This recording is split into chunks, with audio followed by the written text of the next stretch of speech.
Hello everyone. Today we will talk about framing and flow control. So basically framing होता क्या है? Framing को हम इस तरह से मतलब कर सकते हैं कि data link layer needs to pack bits into frame, so each frame is distinguishable from each other. मतलब data link layer बिट्स को एक फ्रेम जैसे एक कुछ पर्टिकुलर बिट्स रहेंगे उनको एक फ्रेम में, फिर कुछ और पर्टिकुलर बिट्स रहेंगे उनको एक फ्रेम में वो पैक करता है ताकि सब अलग अलग हो सके। जैसे एग्जाम्पल ही समझो, और postal system practices a type of framing. हमारा जो मतलब डाक विभाग है वो एक तरह से फ्रेमिंग कॉन्सेप्ट का यूज़ करता है। जैसे बेसिकली सब लेटर्स एक में ही रहेंगे, एक ही उसमें रहेंगे तो मिक्स हो जाएंगे।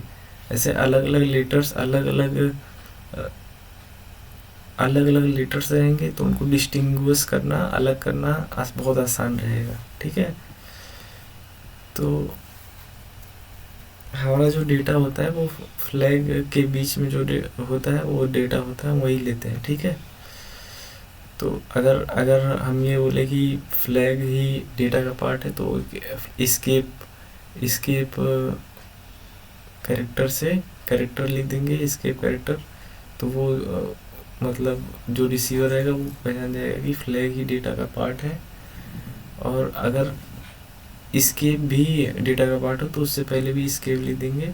इस तरह से हम 2 एक्स्ट्रा बाइट भेजेंगे। ठीक है, byte stuffing is the process of adding 1 extra byte whenever there is a flag or escape, ये मैंने बता दिया। ठीक है, और इसमें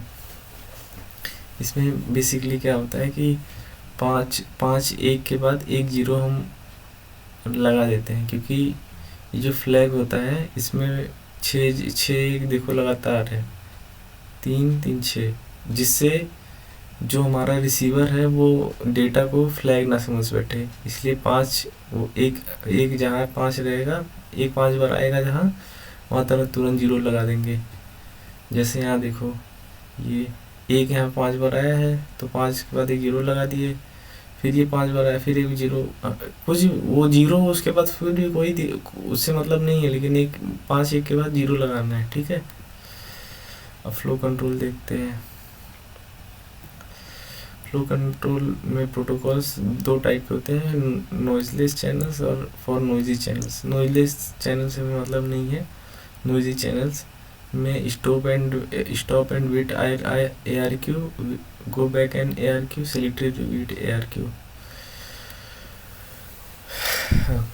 एरर करेक्शन, तो स्टॉप एंड वेट ARQ देखते हैं। Error correction is stop and wait ARQ is done by keeping a copy of the sent frame and retransmitting of the frame when the timer expires। Basically कहने का मतलब ये, कोई एक frame हम भेज देंगे, अगर उसका एक्नॉलेजमेंट वापस नहीं आएगा तो एक लिमिटेड टाइम के बाद फिर से हम दोबारा उसको भेजेंगे। In stop and wait ARQ we use sequence number to number the frames. The sequence number are based on modulo two arithmetic. Sequence number का हम लोग यूज़ करते हैं। बेसिकली अगर जैसे दो बाइट का हमें एक फ्रेम 2 बाइट का रहेगा तो हम सीक्वेंस नंबर कितना हमारे पास रहेगा, 2 0 1। अगर 3 बाइट का रहेगा तो 4 रहेगा हमारे पास सीक्वेंस नंबर, 0 1 2 3। ठीक है, in stop and wait ARQ the acknowledgement number is always announces, ये सब तो ठीक है। अब ये देखो, जैसे ये 0 गया फ्रेम, यहाँ से एक्नॉलेजमेंट देखो, जो फ्रेम पहुँचेगा उसका एक्नॉलेजमेंट नहीं आता है, जो नेक्स्ट फ्रेम होता है वो एक्नॉलेजमेंट आता है। कहने का मतलब ये है कि ये पहुँच गया, अब ये मांग रहा है इसके बाद वाला जो है वो इसे दे दो। अब हमने ये भेजा, ये लॉस्ट हो गया बीच में, तो ये वेट करेगा, एक लिमिटेड टाइम तक वेट करेगा। जब एक्नॉलेजमेंट नहीं आया तो दोबारा से भेजेगा, फिर एक्नॉलेजमेंट आ गया 0 का, फिर इसको भेजा, फिर उसके बाद एक का एक्नॉलेजमेंट जो है वो लॉस्ट हो गया कहीं, तो जीरो को फिर से भेजा, क्योंकि एक लिमिटेड टाइम तक वेट किया, एक्नॉलेजमेंट नहीं आया तो फिर से भेजेगा, तो फिर से जीरो को भेजा। तो लेकिन यहाँ पे उसको डिस्कार्ड कर दिया क्योंकि वो पहले ही ले चुका है, तो अभी अभी उसको वन चाहिए, तो वो वन का एक्नॉलेजमेंट फिर से भेजेगा। फिर से यही चलता रहेगा जब तक पूरा ट्रांसमिट नहीं हो जाएगा। ठीक है, अब हम देखते हैं go back and protocol. The sequence number are modulo 2 power m, where m is the size of sequence number fields in bits.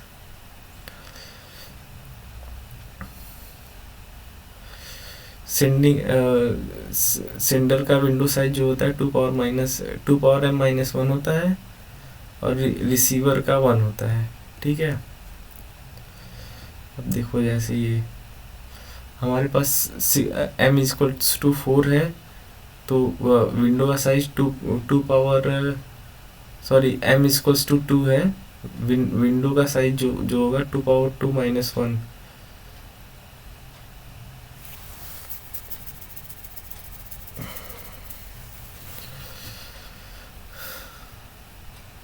Sorry, हमारे पास m का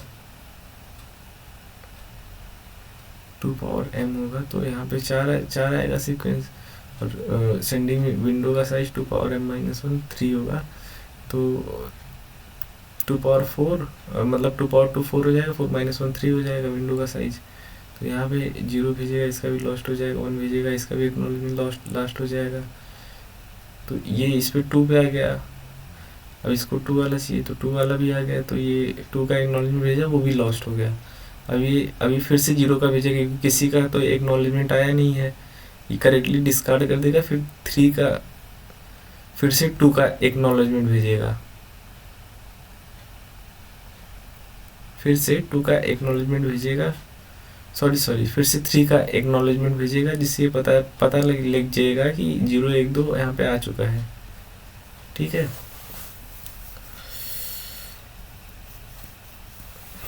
रिसीवर विंडो इज ऑलवेज 1, ये देखो लिखा हुआ है।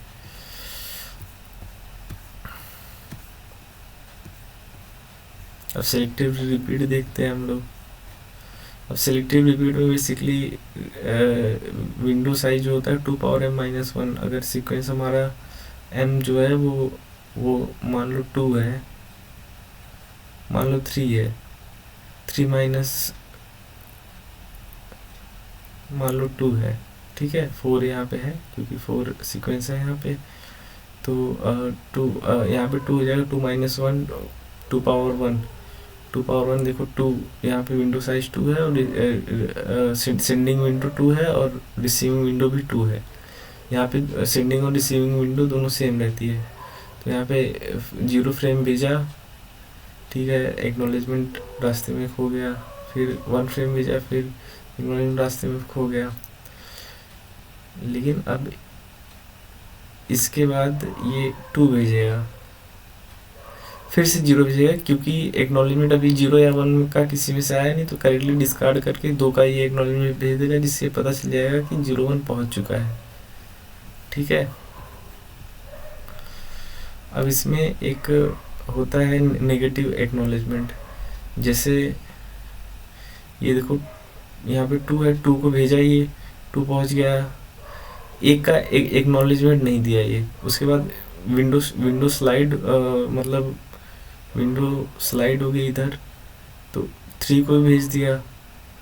उसके बाद जब ये इधर जाएगा, उससे पहले 1 तो आया नहीं है, 1 का नेगेटिव एक्नॉलेजमेंट भेजेगा, तो 1 रिसेंड होगा, उसके बाद 4 का एक्नॉलेजमेंट भेजेगा। ठीक है,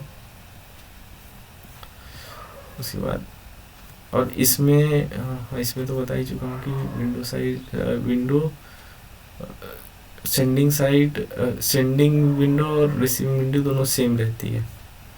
ठीक है, HDLC जो बेसिकली होता है वो पॉइंट टू पॉइंट और मल्टी पॉइंट लिंक्स के लिए यूज़ होता है, और point two point protocol TCP protocol सिर्फ पॉइंट टू पॉइंट कॉन्फ़िगरेशन के लिए यूज़ होता है। ठीक है, थैंक यू।